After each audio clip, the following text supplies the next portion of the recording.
Here's how you know a relationship is a good relationship for you. It makes you feel better about yourself, not worse. It makes you feel more loved. So if you are not getting those things, it's a relationship you can't be in. Here is today's case.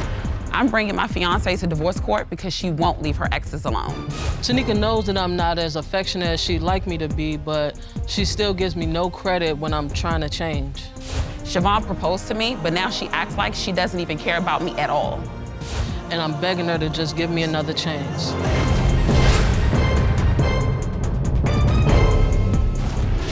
Court is now in session. The Honorable Judge Faith Jenkins presiding.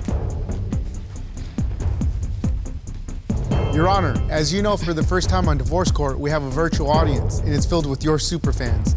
Today's superfan of the day is Esteban from Honduras.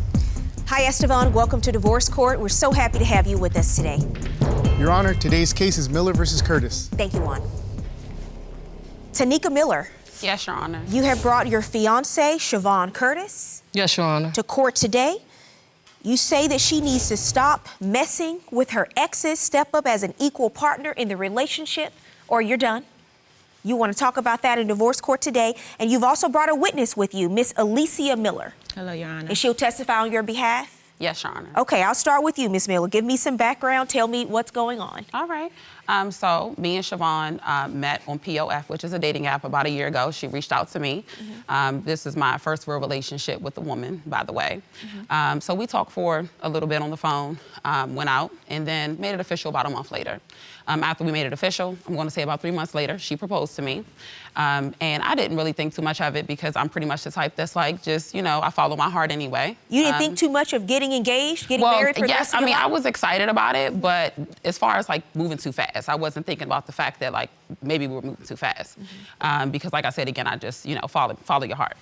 And so a little bit after that, of course, we're here today because I feel like she lies. I feel like she won't stop messing with her exes, and I feel like she's a financial black hole. I feel like she is using me, and I'm tired of, you know, the fact that I feel like she is disregarding me, and she claims that she's so much in love with me. Miss Curtis? Yes. I'll hear from you now, ma'am. I'm here today because I just need my fiancé to know that I'm all hers. I'm not with or emotionally involved with any of my exes.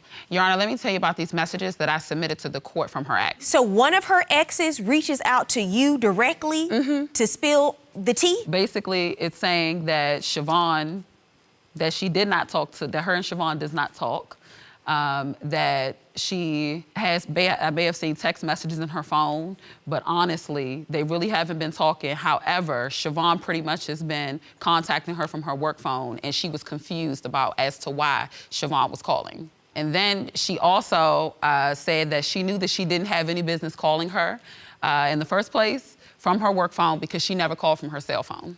So is your testimony she's actively reaching out, trying to stay connected to a number of her exes? Yeah, exactly. In addition to everything else. She had messaged me on Instagram, and I never responded to her. Maybe a week or two later, I called her from my job phone to tell her, like, why are you contacting me? We've been over. You know what I'm saying? You need to leave it alone. From then on, she had a very different message.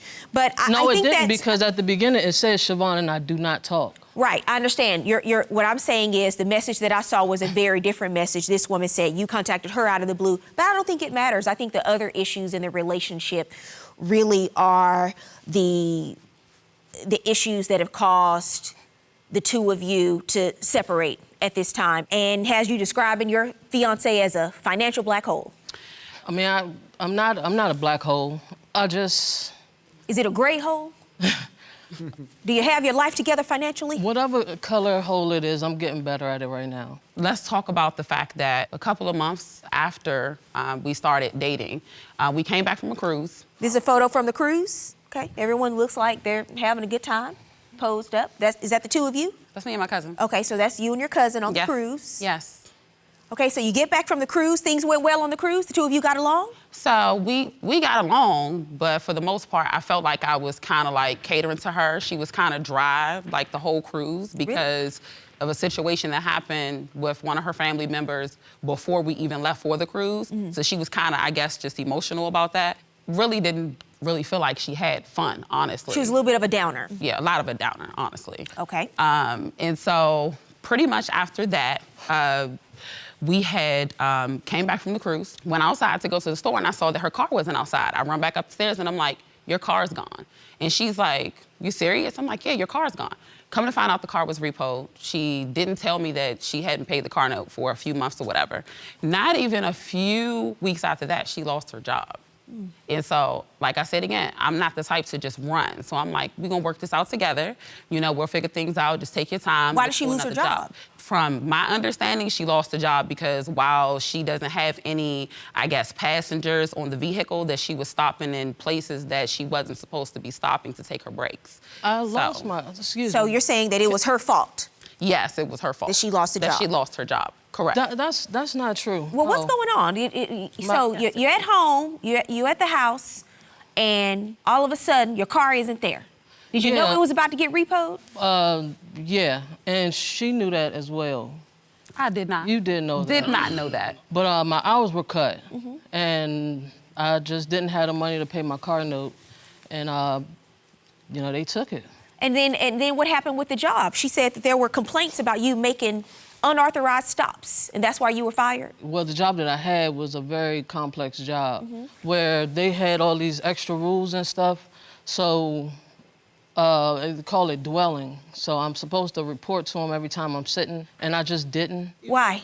I didn't because they got a computer. They know where I'm at. It's a GPS. But if you're supposed to report, wouldn't it just be easier to report instead of just say they can figure it out on their own? I mean, looking back those are the rules that are in place? Looking back on it, you know, I could have done that, but I just didn't. You just didn't? Yeah. So you just making up the rules as you go? Not necessarily making up the rules as I go. It's just that, I mean, I had been there for a while, and that's just how I've been doing it. So you felt like you built up one day the reputation of how you were going to conduct your business. Did they give you any kind of warning to say, hey, let us know where you are? No warning. You're making these stops. It was just one of those, you're not doing the job right, so we got to let you go. Right. Okay, but you were aware of the rules. Right. So we both agreed we would absolutely not do Christmas for the kids because financially we just weren't okay. Come to find out, she sent $350 to her ex for Christmas. So you understand the point is, regardless of the amount, is the fact that you sent any money at all when the two of you had agreed to something different?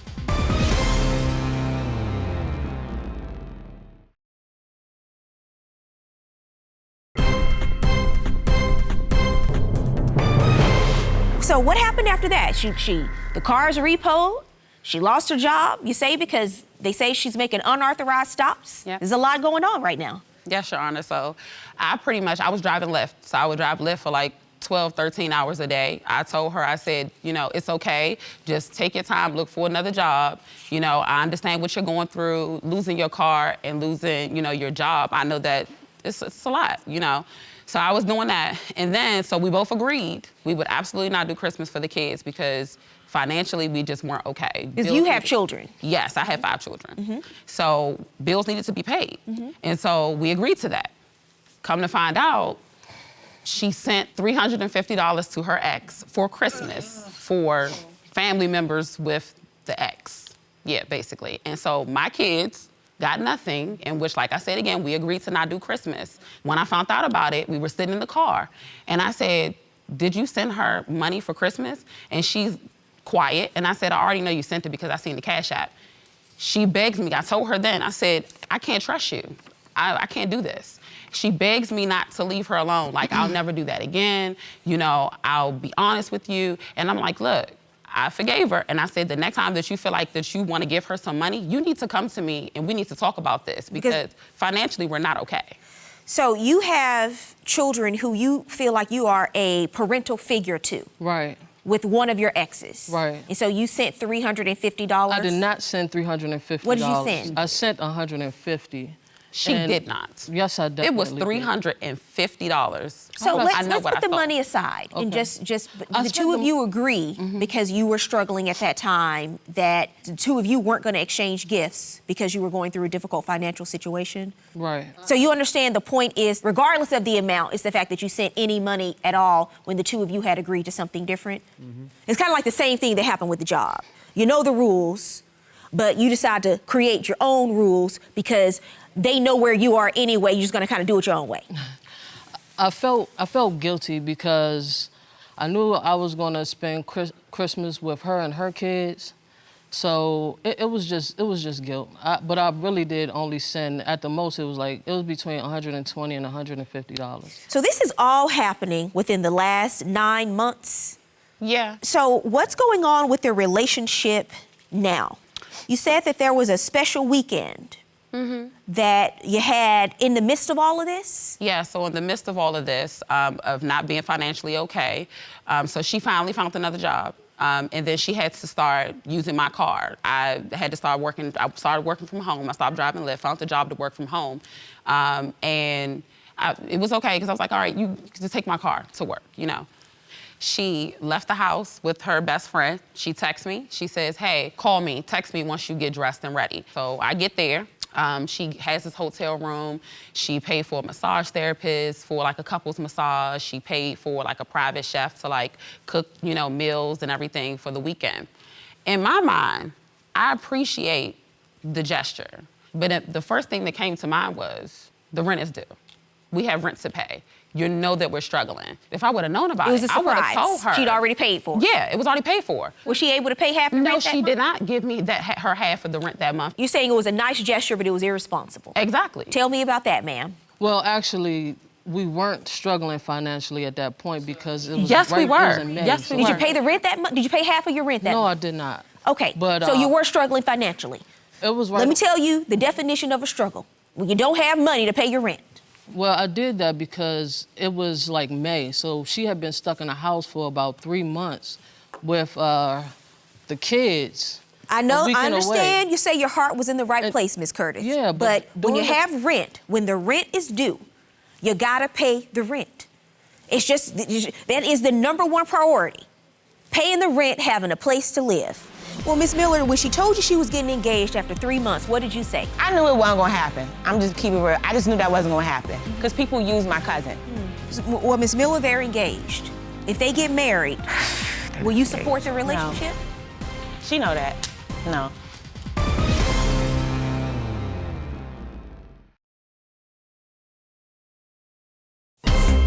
If you'd like your case to be heard on divorce court, call us toll-free 1-877-311-2222 or log on to our website at divorcecourt.com.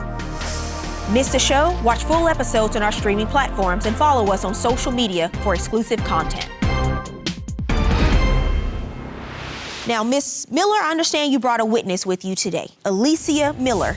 Is this your relative or sister? That's my cousin. Y'all. Cousin. Miss Miller, please step up, ma'am. Now, you've witnessed a lot over the course of 9 months. Yes, ma'am. In Yes, this Your Honor. relationship. What do you have to add to the case, ma'am? My cousin is very soft-spoken, so that's where I step in. My cousin is searching for love.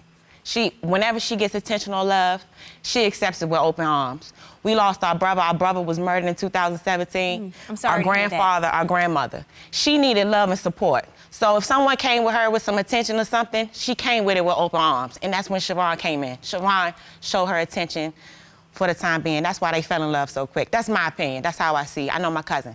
Well, Miss Miller, when she told you she was getting engaged after 3 months, what did you say? I knew it wasn't gonna happen. I'm just keeping it real. I just knew that wasn't gonna happen because she's not supporting her. She doesn't give her to go. My cousin did not look happy at all the whole time they was together. My cousin would That call is me. crazy. How is that crazy, Shavon? You and Every I time you sitting came had to a my house, conversation. every time you pull up, you the sixth kid. She got 5 kids. You the sixth one that added on to it. My cousin is struggling. She's depressed. She's not happy. That is crazy. That's The not crazy because if conversation you that really you got and to know I her, had. you would know Ladies, that. Miss All right, Miller, ladies. Miss Miller, I'm I want you to sorry. direct your testimony to me. The conversation that Alicia and I had was, she said that, you know, she hasn't been happy and she see that I make her happy. I So said that. for you Miss to Miller- say it I like said I'm that. a Miss sick Miller, child. Miss Miller, I'm sorry. Miss Miller. Sophie, I'm gonna have to ask you to have a seat if you keep interrupting, ma'am. Yes, ma'am. What was that? So for her to say like I'm the sixth child, like she's taking care of me, or, you know, it's just completely different from the one conversation that you and I did have. So, Ms. Miller, did you tell her that she was actually adding happiness to her life at some point? When we had a conversation, we was in the car after my cousin's birthday party that she paid for, that I was telling her, you need to be careful with my cousin because she gets played all the time. I see that she looks a little bit happy. I did say that. And I said, I need you to be there for her. And then I got into depth of everything of why she need to be there for her. That's when she came up and said, oh, I'm gonna do my best. She gave me a little bit of a background about her ex or whatever. I wasn't even really listening. I have to give this talk to everybody because people use my cousin. So that's the first thing that I wanted to get through to her. Don't use my cousin. Well, Ms. Miller, they're engaged. If they get married, will you support the relationship? No. She know that. No. Would you go to the wedding? No. You wouldn't even be there? No. Why? I want my cousin to be happy. I'm tired of seeing the same thing. You believe it's a mistake? Yes, I do. She makes the common mistake. My cousin people walk over my cousin a lot. They walk over her. She would get the skin off her back to anybody. And I'm sick of seeing it. And that's something within for herself to fix too, but I just want her to be happy, pure, genuine happiness. Okay, thank you, Ms. Miller. Well, there's a reason why you all are here, just 9 months in, and I've heard all the reasons why. Are you still living together? No, she moved out because I wouldn't let her use my car. Is that true? That's not true. Why'd you move out? I went to my mother's house for the weekend, and she just texted me while I was there and said she just can't do this no more.